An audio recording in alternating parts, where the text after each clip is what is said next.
ओम शांति। ये बाबा की 21 तारीख की साकार वाणी है। सार है मुरली का।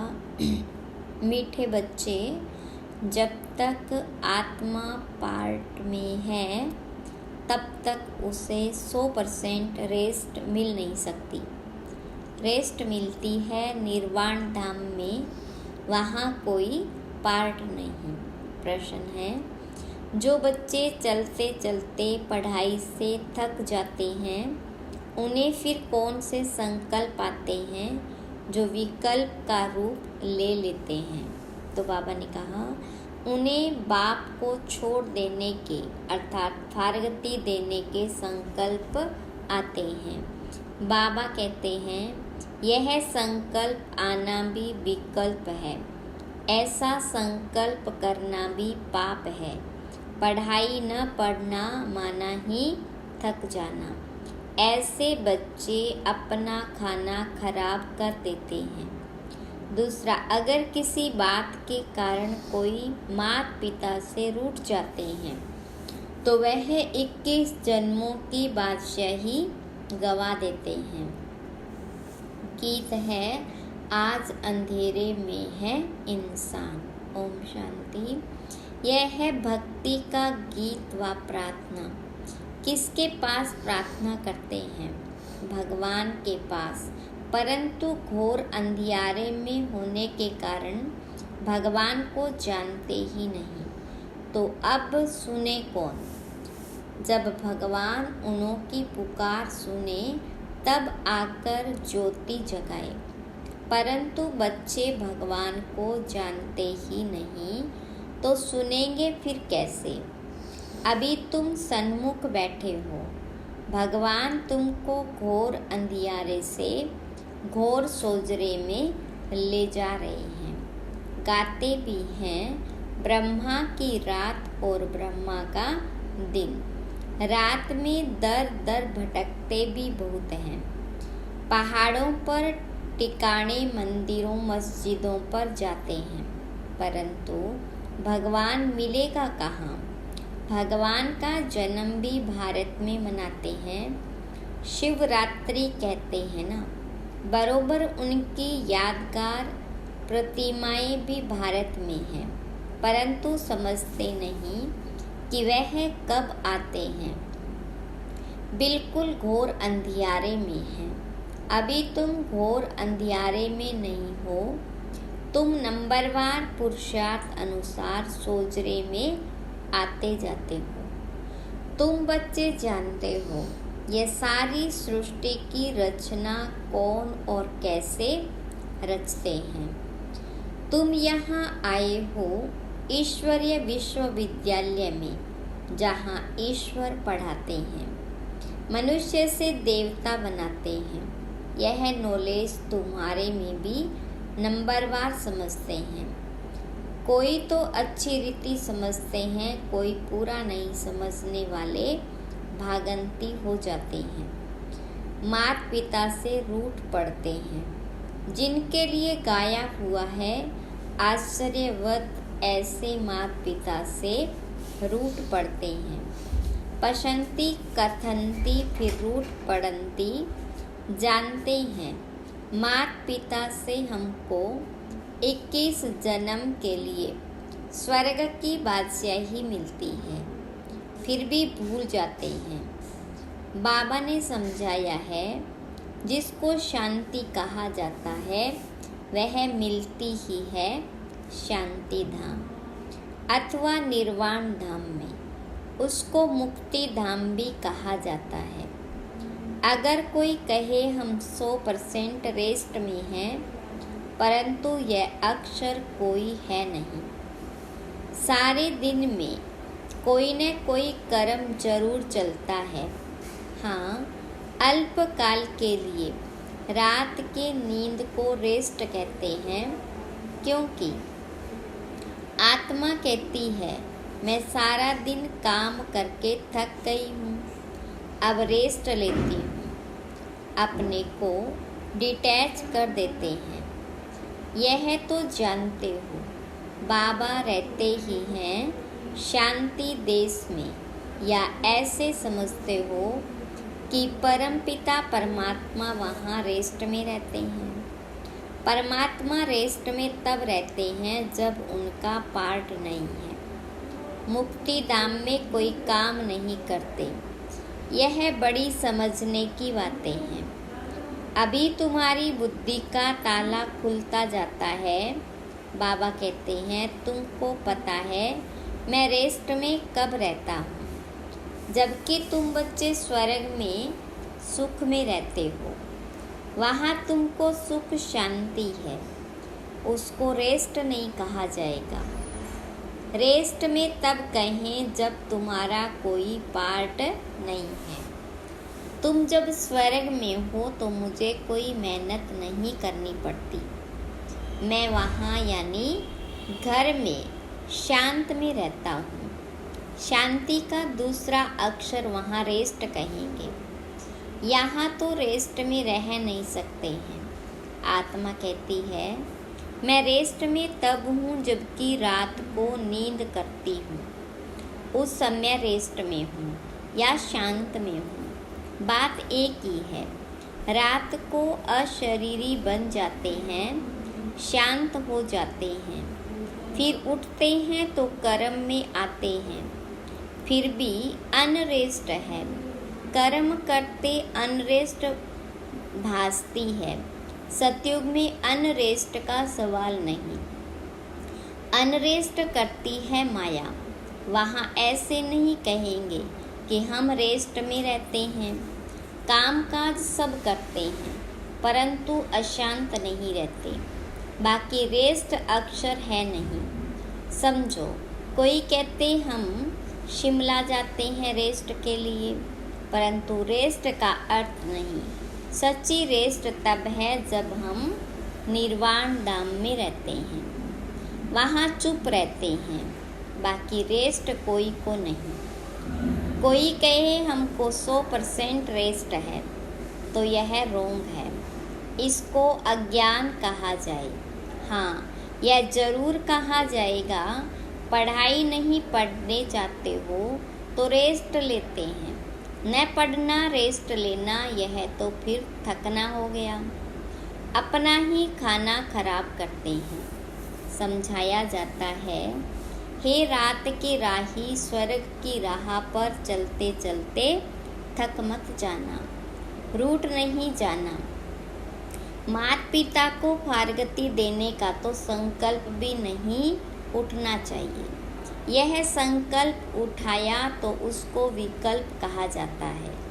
ऐसे माता पिता जिससे स्वर्ग की बादशाही मिलती है, उसके लिए संकल्प भी क्यों उठाएं। लिखते हैं कभी कभी संकल्प आता है छोड़ दें, कुछ समय में नहीं आता। अरे समझने का तो यह टाइम है ना। समझना अर्थात पढ़ना। तुम जानते हो हम पढ़ रहे हैं परमपिता परमात्मा जो ज्ञान सागर है, ऊंचते ऊंच है, उनको कोई भी जानते नहीं। बल ब्रह्मा विष्णु शंकर अथवा लक्ष्मी नारायण को जानते हैं, परंतु भारतवासियों को यह पता नहीं कि लक्ष्मी नारायण ने राज्य कब लिया और किससे दिया। माया ने बिल्कुल ही घोर अंधियारे में डाल दिया है। बाबा आकर समझाते हैं रचता बाप मनुष्य सृष्टि की रचना कैसे रचते हैं, यह तो कोई भी नहीं जानते। बाबा ही बैठ समझाते हैं। प्रजापिता ब्रह्मा को क्रिएटर नहीं कहेंगे, बल प्रजापिता कहा जाता है, परंतु वह रचता नहीं। मनुष्य कहते हैं हमको अल्लाह ने पैदा किया, निराकार फादर को ही रचता कहेंगे। रचता बाप को जरूर मनुष्य ही जानेंगे, जानवर तो नहीं जानेंगे। जानवर तो मुख से नहीं कहेगा कि हमको परमात्मा ने रचा है। मनुष्य कहेंगे हमको भगवान ने रचा है। तो बाबा बैठ समझाते हैं तुम देखो यह रचना कैसे रची। पहले पहले रचना होती है मुख वंशावली की। बच्चे को बड़ा होकर फिर बाप बनना है। यह बेहद का बाप कहते हैं, देखो मैं भी कैसे रचना रचता हूँ। इनमें प्रवेश कर इनको मुख द्वारा कहता हूँ, हे आत्मा तुम मेरी हो, मैं तुम्हारा बाप हूँ। फिर इनके द्वारा तुम बच्चों को रचता हूँ, तुम हो मुख वंशावली। अज्ञान काल में भी कहते हैं ना, जैसे है तैसे है मेरे हैं। बाबा भी ऐसे कहते हैं, तुम ब्रह्मा के बच्चे बन जाते हो तो अभी तुम हो मुख वंशावली, फिर तुम कुक वंशावली भी बनेंगे। बाबा कहते तुम मेरे हो, फिर तुम दैवी घराने में जाएंगे। बाबा यह ईश्वरीय रचना कैसे रचते हैं यह कोई भी समझ नहीं सकते। बाबा समझाते हैं, यह ब्रह्मा भी कहते हैं मैं भी मुख वंशावली बनता हूँ। बाबा के साथ माँ जरूर चाहिए। तुम कहते हो हम प्रजापिता ब्रह्मा के मुख वंशावली हैं। शिव बाबा ने हमको अपना बनाया है, उनको शरीर तो चाहिए ना। शिव बाबा को तो शरीर नहीं है, शरीर का लोन लेते हैं, फिर कहते हैं तुम मेरे हो। इसको कहा जाता है मुख वंशावली।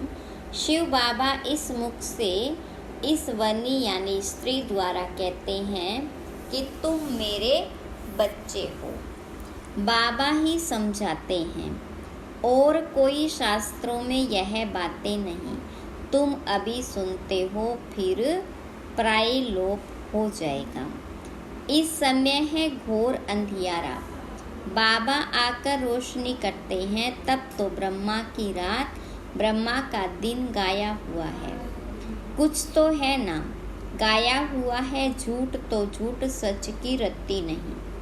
परंतु बाबा कहते प्राय कुछ न कुछ रहता है, प्रलय नहीं हो जाती। थोड़े रहेंगे फिर झाड़ वृद्धि को पाता है। मनुष्यों ने फिर महाप्रलय दिखाई है, परंतु महाप्रलय कभी होती नहीं। ऐसे नहीं होता जो सागर में बच्चा पीपल के पत्ते पर आए। यह सब गपोड़े हैं। बाबा ने समझाया है, तुम जब गर्भ महल में आते हो तो वहाँ आनंद में रहते हो। वहाँ दुख पाप कर्म होता नहीं। वह है ही पुण्य आत्माओं की दुनिया। यह है पाप की दुनिया। यहाँ सब कुछ त्याग कर तुम सदा पुण्य आत्मा बनते हो। तुम इतना पुण्य करते हो जो आधा कल्प तुमको कोई पाप आत्मा नहीं कहेंगे। तुम अविनाशी पुण्य आत्मा बन जाते हो। यहाँ फिर आधा कल्प पाप आत्मा कहेंगे। घड़ी घड़ी दान पुण्य करते रहते हैं। भारत को कंप्लीट धर्मात्मा कहा जाता है। भारत में दान पुण्य करते हैं। तुम जानते हो यह दुनिया हम छोड़ने वाले हैं, फिर आना नहीं है। इस दुनिया की सामग्री तुम ट्रांसफ़र करते हो नई दुनिया के लिए। मनुष्य ईश्वर अर्पण करते हैं, अर्थात ट्रांसफ़र करते हैं दूसरे जन्म के लिए। यहाँ तुम ट्रांसफ़र करते हो 21 जन्मों के लिए, तो बहुत चाहिए ना। तुमसे सारी कीचड़ पट्टी लेकर नया देते हैं, पुराना लेकर सोने का देते हैं।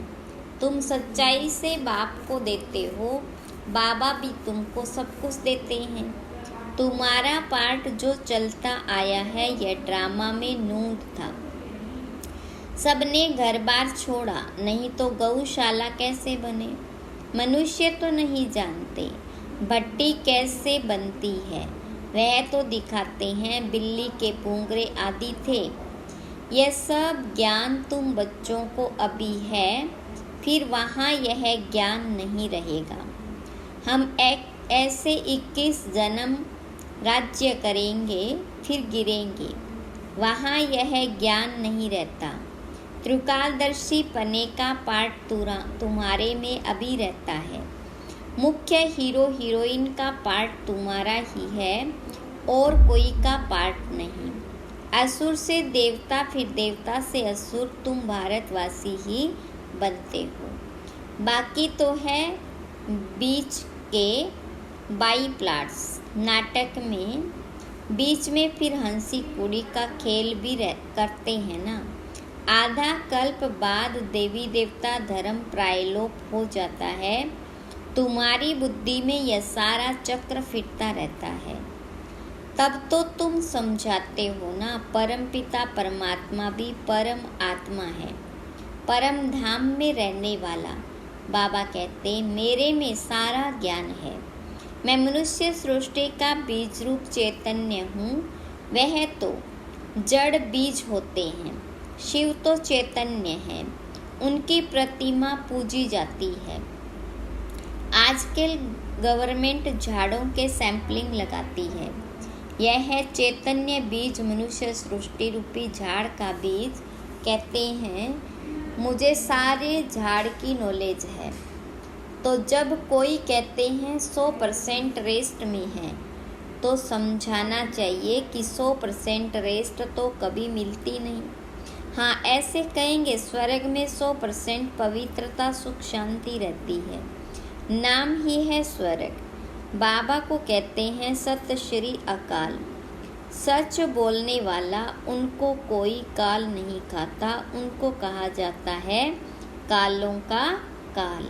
तो बाबा कहते यह अच्छी दुनिया है, इस भंबोर को आग जरूर लगनी है। तुम बच्चे जानते हो यह महाभारत लड़ाई महाकल्याणकारी है। मनुष्य यज्ञ रचते हैं कि शांति हो जाए, गोया समझते हैं स्वर्ग के गेट्स न खुले। तुम तो ताली बजाते हो भंबोर को आग लगे तो हम नई दुनिया वैकुंठ में जाएं। यह विनाश ज्वाला इस रुद्र ज्ञान यज्ञ से ही प्रज्वलित हुई है। जो बाबा के बनेंगे वही स्वर्ग के मालिक बनेंगे। बाकी सबको हिसाब किताब चुकतो कर वापिस जाना है। तुम जानते हो अब वापिस मुक्ति धाम में जाकर फिर अपना पाठ रिपीट करना है। सतयुग में यह इतने सब देवी देवता कहाँ से आए? मनुष्य से देवता किए कर्त न लागी वार। तुमको कौड़ी से हीरे जैसा पति से पावन बनाते हैं। जितना जो नॉलेज धारण करेंगे उतना पद पाएंगे। राजधानी स्थापन हो रही है। तुम जानते हो हम अपने लिए स्वर्ग की स्थापना कर रहे हैं श्रीमत पर। अगर श्रीमत से कोई रूठकर अपनी मत पर चले तो वह रावण मत हो जाएगी। इसलिए कदम कदम पर तुम श्रीमत लेते रहो। बाबा जीते जी तुमको ट्रस्टी बनाते हैं। अच्छा, मीठे मीठे सिक्की लदे बच्चों प्रति माता पिता बाप दादा का याद प्यार और गुड मॉर्निंग। रूहानी बाप की रूहानी बच्चों को नमस्ते। रूहानी बच्चों की रूहानी बाप दादा को याद प्यार गुड मॉर्निंग नमस्ते। धारणा के लिए मुख्य सार। पहली पॉइंट, कंप्लीट दानी बनना है। सच्चाई से सब बाबा को अर्पण कर नई दुनिया के लिए ट्रांसफ़र कर देना है। दूसरी पॉइंट, जीते जी ट्रस्टी बनना है। कदम कदम पर बाप से श्रीमत लेनी है। कभी भी श्रीमत से रूट मनमत पर नहीं चलना है। वरदान, कंबाइंड रूपधारी बन सेवा में खुदाई जादू का अनुभव करने वाले खुदाई खिदमतगार भव। विस्तार है, स्वयं को सिर्फ सेवाधारी नहीं लेकिन ईश्वरीय सेवाधारी समझकर सेवा करो। इस स्मृति से याद और सेवा स्वतः कंबाइंड हो जाएगी। जब खुदा को खिदमत से जुदा कर देते हो तो अकेले होने के कारण सफलता की मंजिल दूर दिखाई देती है। इसलिए सिर्फ खिदमतगार नहीं लेकिन खुदाई खिदमतगार हूँ, यह नाम सदा याद रहे तो सेवा में स्वतः खुदाई जादू भर जाएगा और असंभव भी संभव हो जाएगा। स्लोगन है, कर्म योगी बनना है तो कमल यानी आसनधारी न्यारे और प्यारे बनो। ओम शांति।